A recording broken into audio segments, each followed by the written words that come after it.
kami ng aswang ngayon. Pinapasok ko pa sa bahay ko at binigyan ng damit na isusuot. Pati na rin ang inuutan niyang manok. Pero kinatay ko muna yon bago ibigay sa kanya. Ang mahalaga lang naman sa akin noon, hindi siya manakit ng tao. Marunong ako umunawan ng bawat nilalang basta hindi man sila nangingisala ng kapwa ko. Pagkatapos niya kumain, nagpahinga na rin siya.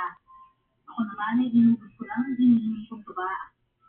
At dinalaw na rin ang asang kalaunan. Kinabukasan, maaga akong nagising at nadatnan ko si Mang Kanora sa sofa na natutulog pa.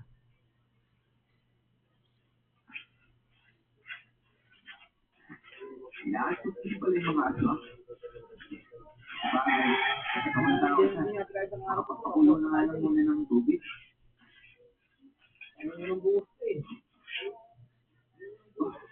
Medyo makulimlim ah. Parating na yata yung bagyo. Kapuksan na nga lang yung radyo. Anak na, wala pa yung baterya. Kaya mo na ba? Andres, meron ka bang kape dyan? Kape? Nagkakape pala yung mga aswang. Andres naman, tao pa rin ako, no? Sakit lang. Ipapakulong pa ako ng tubig magpanood. Salamat, Andres. Ang nabigla. Parang uulan. Oo nga ho eh. Makulimlim. Parating na yata yung bagyo. Bakit makulimlim? Hindi ba dapat mahangin? Ngayon ako magpanood. Yung problema mo na naman yung bagyo.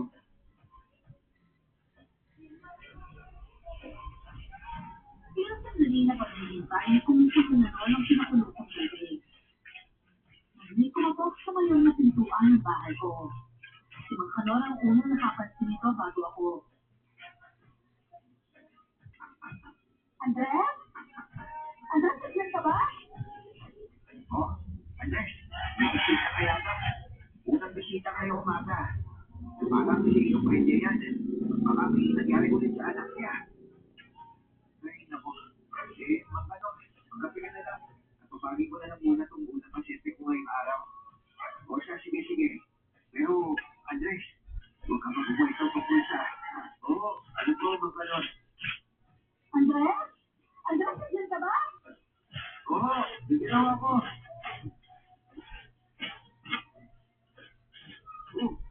Alin ko pa niya. Parang balas na naman yung anak ko. Oo. Kasi nagising na naman kanina ako sumama sa akin sa labas. At bigla siya magkaganito. Panay ang suka niya, tapos talayan sa ang katawan niya. Dito siya lagi sa mga binti sa labas. Sinusobra eh. Bakit mo ba sinayaan lumabas ng madaling araw? Akin mo, titignan ko po. O yun. Wala na, pasok ka na. Tingin ko ang pulso ng bata. Malapit rin ang kamay niya. Mahina ang pintik ng pulso nito. At yung noo niya ay malamig. Kaya kumuha ako ng luya at pinahit sa pulso ng bata. Ay malabat ito sa pakiramdam ko kaya masasabi kong mabasa ang batang yun.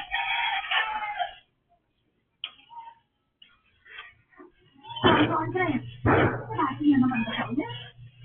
Oo, alin ko pa niya. Yan din yung kapit. Tunang pula. Tarong na tayo. Isip sa bawat bagay. At mag-isang nanloob.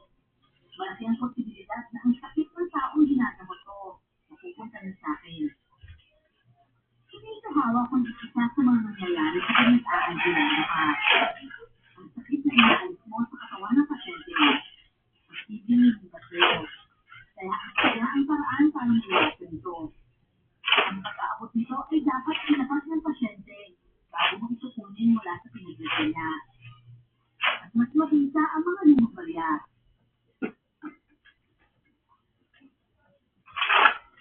Maraming salamat po, Andres, ha? O siya, aalis na kami.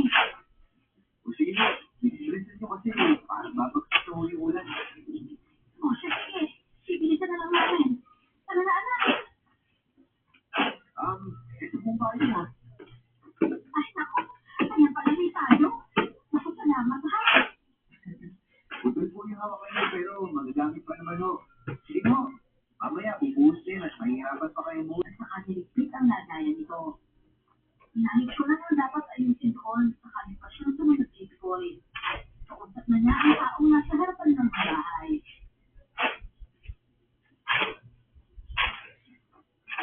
Magandang umaga.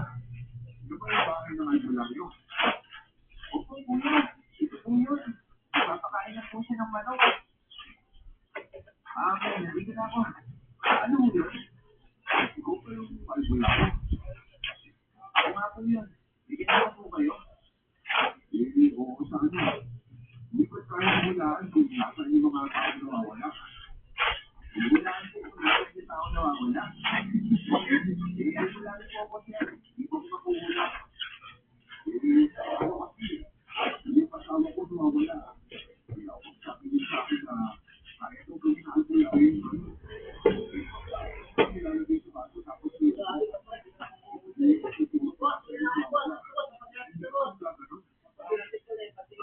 Ginagawa ko kami sa hanggang at mga minahanap siya na hindi yung nawawala. Pero paano ba nawala yung asawa niya? Sa pulising lang mo mag-reklamo. Sa pulising lang mo mag-reklamo. Hindi ko makakatulong sa pagpunari na to.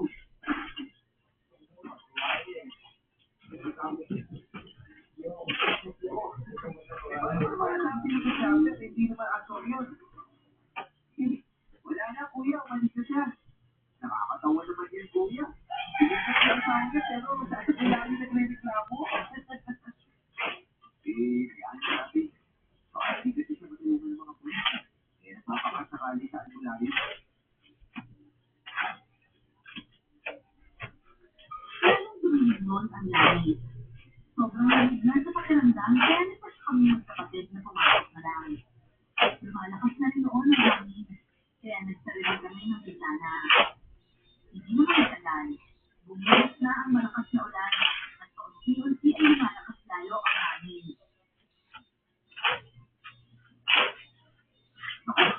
Ayun na yung makakit na ng panahon. Kuya, mukhang malakas yung bagyo ah. Oo nga eh. Basta ang importante na sa loob tayo ng bahay. Matibay naman itong bahay natin, di ba? Oo kuya, matibay ka sa akin to kasi hindi gusto matulak eh. Natawa na lang ako nung sinubukan ko na nakitulak ang pintuan para lang masabing matibay ito. Dalawa lang kami magkasama sa buhay ni Koy. Namatay ang nanay ko sa panganganak sa kanya noon. Dahil nga inaasok siya. Mas mabuti na lang ay nakaligtas si Koy. Si tatay naman, namatay dahil sa disgrasya.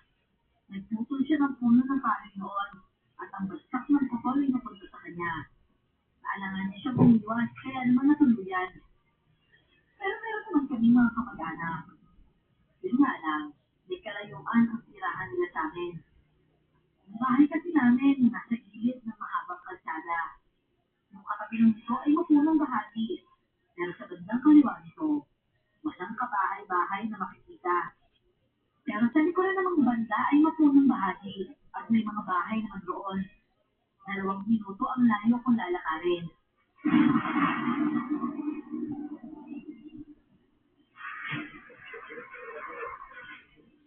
Ano yun? Tignan natin kuya. Ano kuya? Isasakyan mo ng disgrasya. Akin na disgrasya.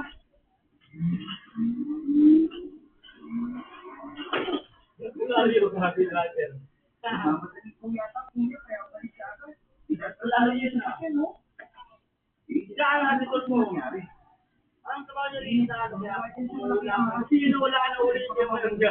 Kaso, nagmamadali. Balik ka agad. Halata na yung sasunod ng bulong niya kuya, di ba? Sa bagay. Sa katawan, wala sa itong tsinelas at malakas pa ang hangin. Ako, sino ba ba? Bakit ko tinawag na? Kaya nga. Kukunin mo siya kuya. Ito ay sa sino kung hindi natin kukunin. Lumabas ako ng bahay. Nang ako ang sobrang lamig na simoy ng hangin. Masakit pa ang malalaking puting ng ulan na tumatama sa akin. Medyo may kalayuan pa ang distansya ng babae, kaya mahaba-haba pa ang tinakbo ko. Dito sila dito. Umabot niyo ho. Anak ko na mga kuya. Tulong! Tulungan mo ko! Naku, nasabaya tayong pakanda to. Sandali na. Sandali lang, matutuwa tayo.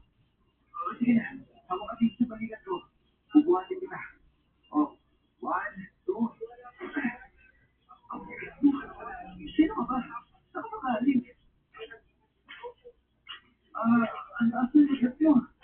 Sabi ko kahit mauna, no? Ang bigat mo. Ano kuya? Ano nangyari sa kanya? Iwan ko. Ikaw na may huli ng kabing ka, diba? Hindi pa lumabas. Napapasama ko yun. Mauna ka na sa bahay, sige. Buksan na yung pintuan. Tapos kumuha ka ng damit ang tuwalya. Opo, kuya. Ang bigat mo. Hinihilan na ako. Teka. Baba muna tayo. Hinihilan ako. Ang hirap ko nila. Pasensya ka na, ha?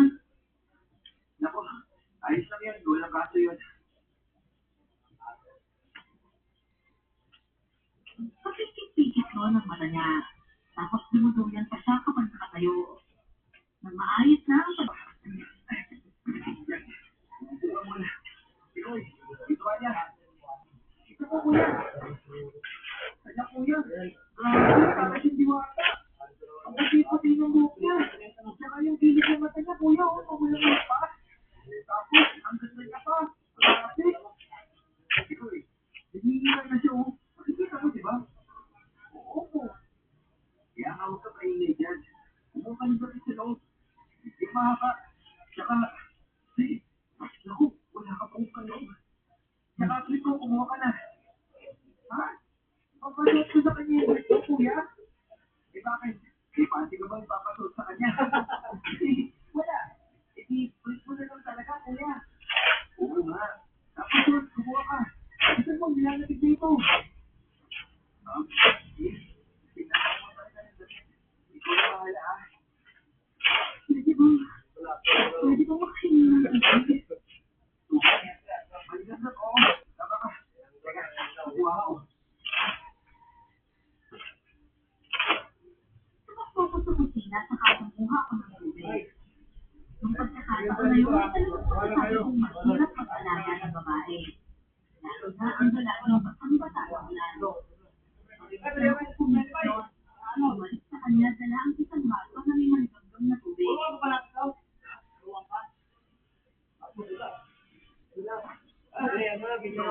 Hindi ko ba? Pakita ko, ang bihis ka na. Kaya mo ba? Kuya, balik ko kayo. O sige, Ikoy. Hindi ba siya sa higaan ko? O sige po. Dito kayo ba? Maraming salamat sa kanya. Akin yung baso. Ikoy, makibalik natin sa lamesa. Opo, kuya. Akin na po. Hindi kami. Bibigyan ka na sa kwarto. Para makapagpahinga ka na. Hindi ka. Aalalahan din ka. Maraming salamat ulit, ha? Parang lalo pa siyang naging pahina noon. Dinala ko siya sa kwarto at iniwan muna. Tinuturo ko lang ang gamit na itutok niya.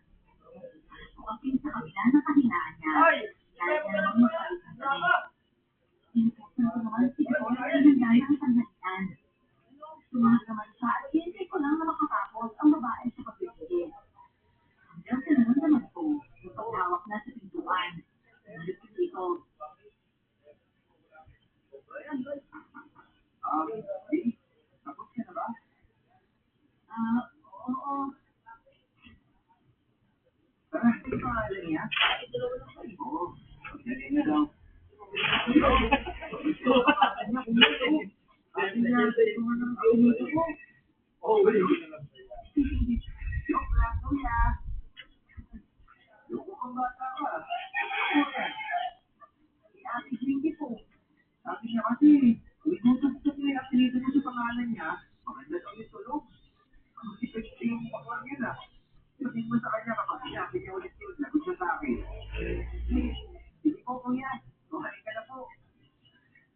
Eh, mamaya na siguro. Papainumin ko muna ng gamot yun. Pero, kuya, saan ka po ba sa galing? Wala pa siya sinasabi. Sabi na naman niya, kinuha raw siya tapos tinapos. Oo, kinuha siya. Ako, nakakaawa naman yung kuya. Saan kaya siya to? Ay, naku, Ikoy. Hindi ko lang na, hindi ko masasagot. Hindi nagtagal, kumulo na rin ang pinakuluan ko. Oh, ayos na. Yan lang natin pa rin ba? Oo, huwag ka maalis ha. Hindi ako alis. Yan, sige na. Subukan mo matulit baka makabawi ka pa mamaya. Oo, sige. Kasi pa siyang isang oras, kaya medyo humupa na nga ang lagnat niya.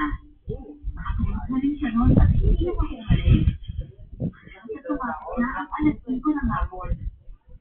Nang hawakan ko ulit ang noo niya, humupa na nga ang lagnat niya.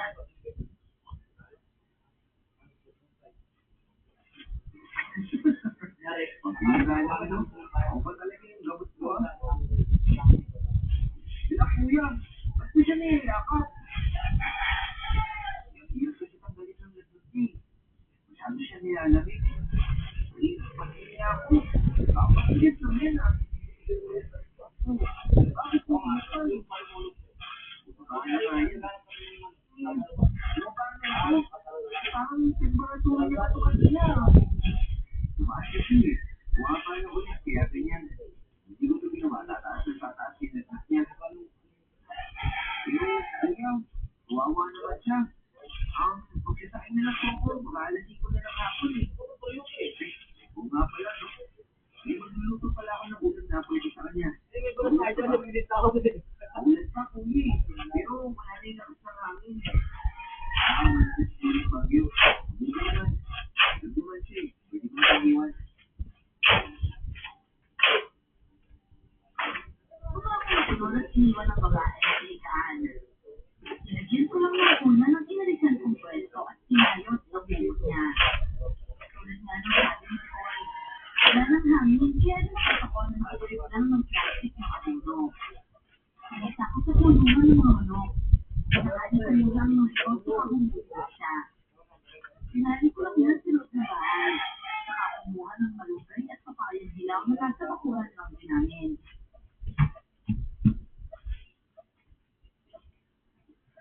Joy, tapos ka na ba dyan? Ikakasalang ko lang po na sinain, kuya. Manok po ba yung ulam natin? Oo. Gawin ko tinola para may sigaw siya mamaya. Swerte naman talaga niya. Alabang-alaba. Ako nang hawak ng pakpak, kuya. Tignan mo ha. Mamaya baka wala yan. Ako na kami nung ang pangalan ng pamilya. Nakatay namin doon hanggang sa naisalang. Naisip ko nung nakabasa ni Bako, nakakagaling ng babae. Hindi kasi siya gumagaling sa mga bawa sa binibigay. Kasi ako pa nga para hindi maintindihan ang sino. Kaya habang nakasalang sa apoy ang tinolang manok na nilunod ang bahay. Ako naisip kung may mga kalapatan ng albularyo. Hinawakan ko ang isang bote at sinisigan ito. Hindi ko na matagal. Sinundan pala ako ni Koy.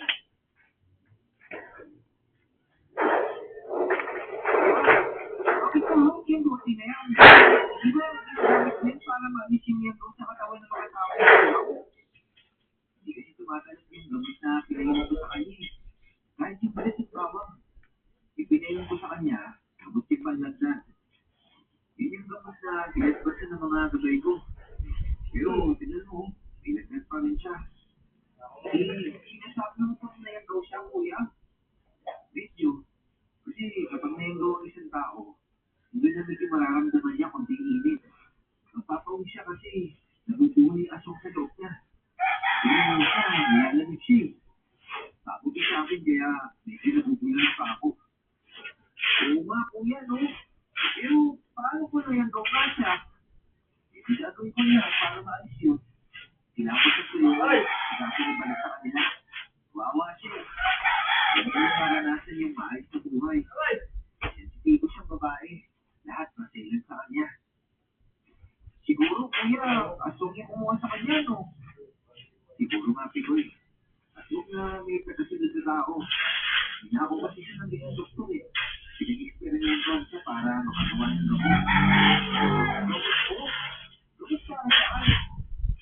Ewan ko. Basta hinahiga ko lang po. Hindi natin alam kung ano mangyayari mamaya. Hindi mo pwede bigla ko sa pangkasawa. Hindi ko rin alam kung bakit gano'n.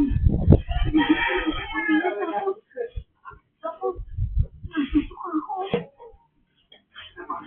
asawa. Ikaw, ikaw ka muna dito. Kuya, bakit po? Kuya, may palandanin siya. Dating mo dito. Sige po, kuya. Basta, sabihin ka. Nakita mo ba ang bote na to? Tinamoy ng ilumin. Tapos, sususo ka pa. Suka mo lahat, ha? Naisignan mo ba? Pero, ano nangyari? Kapatid ko yan. Sa paningin mo lang yan. Pero Magda, yung nararamdaman mo, hindi naman basta-basta na. Ano? Yan daw?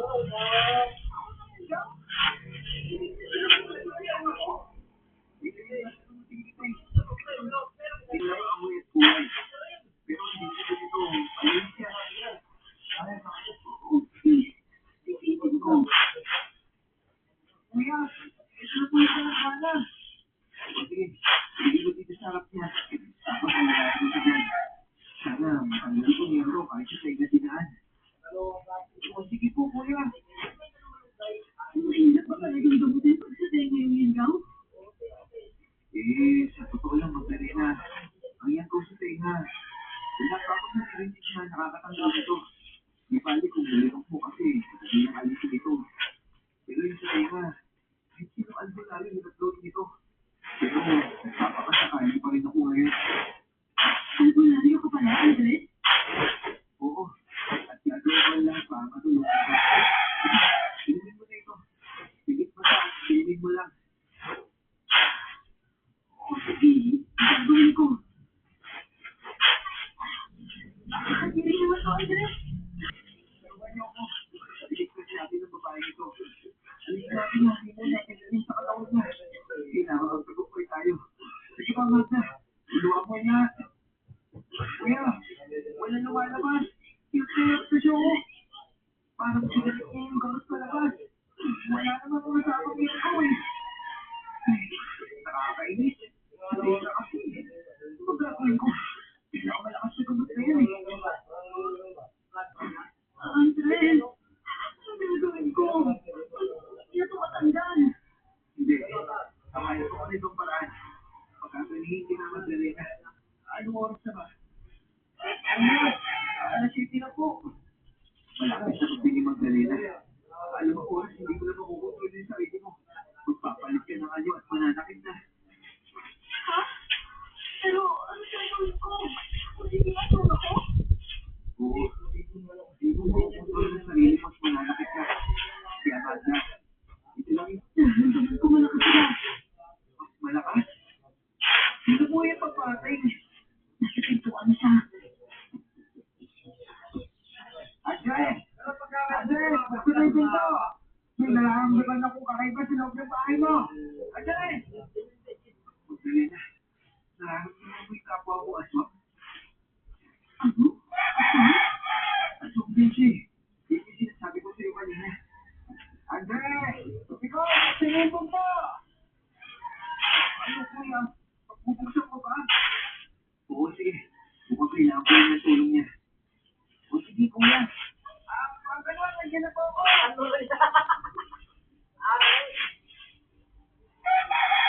Ikaw at ako naman yung napasigilig kay Magdalena na nagsisilap na. Mapansin ko na umaangin siya ng konti. Ibig sabihin, lumalabas siya ang pagtakbo niya. Hawakan ko ang kamay niya. Tumawak siya pabalik pero sobrang ligpit at maya-maya ay dumali siya. Hindi na nagkasirapan. Nararamdaman ko rin yun ang mga yabag at boses nila Pikoy at Makanol.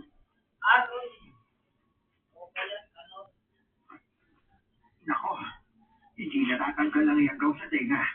Kasi sa ganung paraan ako niyanggaw eh. Maraming albularyo at sumubok sa akin pero hindi na pala ko natanggal. Kawawa naman pusok yung magiging aswangsi. Magda, umalma ka. Isali mo na ako, Andres. Sige ka.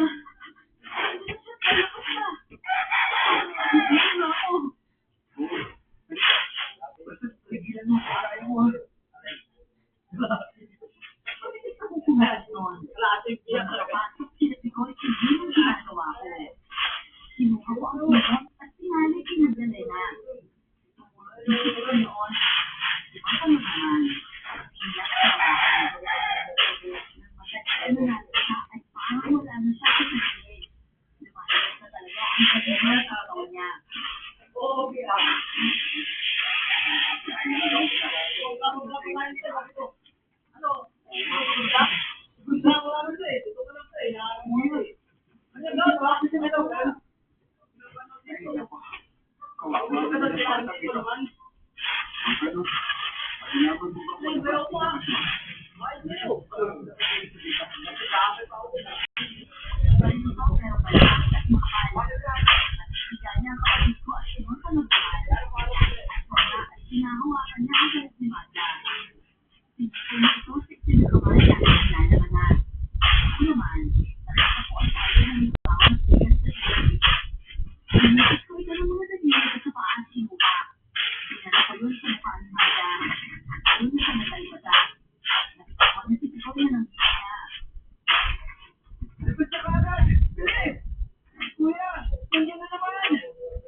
Lumabas na ako ng kwarto at mag-isla ko na ng ayos sa Magdalena. Sigurado naman na hindi na siya agad magiging ulit ang pagkaasok niya ngayon. Nakaharapin ako isa. Ako sa maliit na silid ko at sinuha ang isa sa mga buntot pati na naroon. Kuya, ano ba gawin ko? Patayan na si Magdalena sa loob. Hahanapin ko itong mga aswang. Balik na sila doon para kahit buong na halimunan ito, hindi nakakapasok. O sige po, kuya. Ate, hindi na ako makakapagpalitan nyo. Hindi kita patutulog ang bilang aswang. Ang ano para gamitin ko? Ito ho, kaya mo bang hawakan ito sa katawang tao? Oo, kaya kuya. Akin na.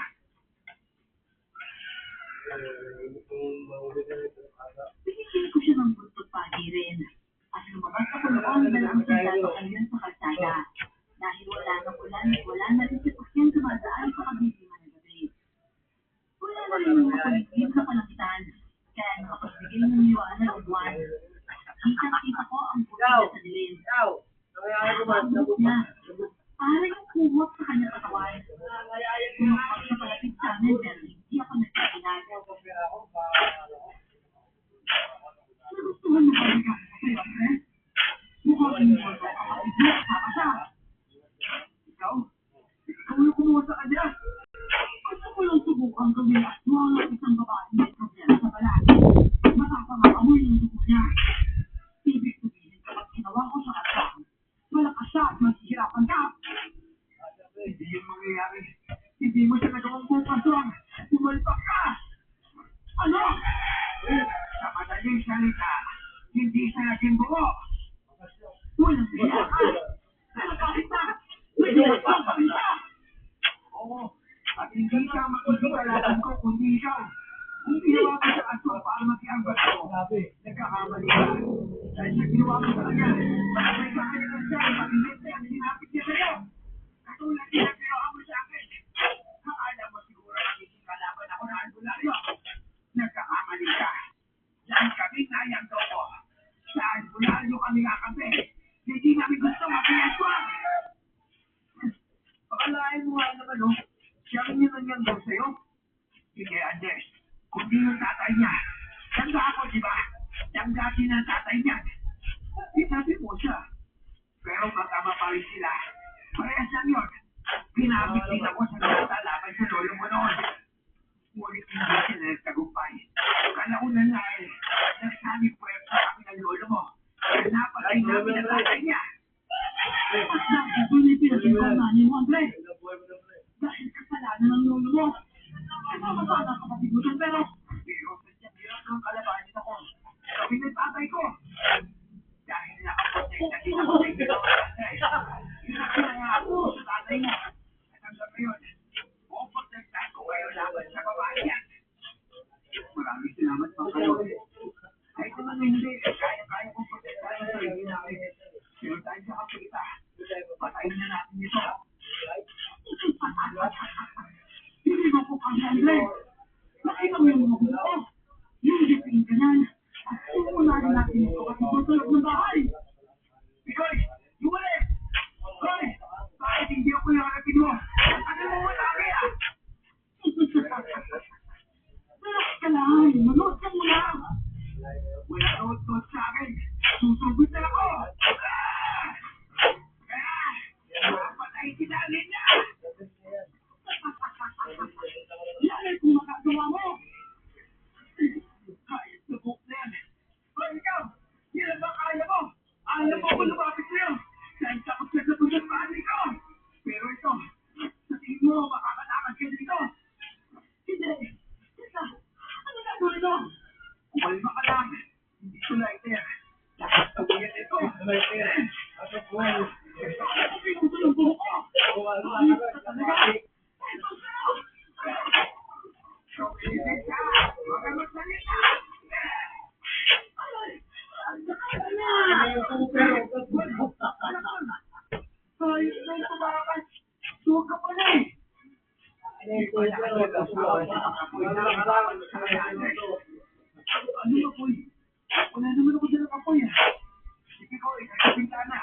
Nagahanda na pa ng apoy. Pero, pero nakalimutan din eh. Hindi na aabot. Tapos kanina pa eh. Eh kasi kuya, nakakatawa na pati kayo eh. Kaya mo na. Nasa ako naman sa tipi. Hintayin niyo na matagal.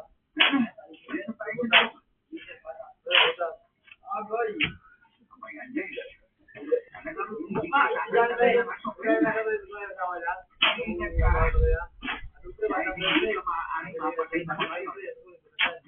Ayaw na po eh. Kailangan mo na talaga mag-anak. Sa usapang anak. Kailangan mag-iapon ng tagayin eh. Dapat lang may anak ka. Habang maaga pa dapat magkaroon ka ng asawa. Pagod na. Hindi ako ng gabay. Natakot ako. Nakasakit ako. Lagi ko nahanapin tungkol sa kanila ng bahulog nila kasi nasabi, takot ako sa lolo ko. Kaya ito, nag-iaya ko dali ako. Hindi naman yung mga pinsis ko. Sigurado ako, magkakaako sila doon. Hindi ko ito yung gabay ko na mawala ako. Kaya kanina lang kayo. Mawala man ako, papalit at papalit yan. Kasi marami akong confused. Ganun ba? Sa akin lang naman, nag-aalala ako sa mga tao dito sa lugar natin. Ikaw lang din naman yung lagi taktuan nila eh. Lalo na ngayon, agresibo yung asma. Kapag nawala ka, mamimihasa talaga yung sinilig ka na yan.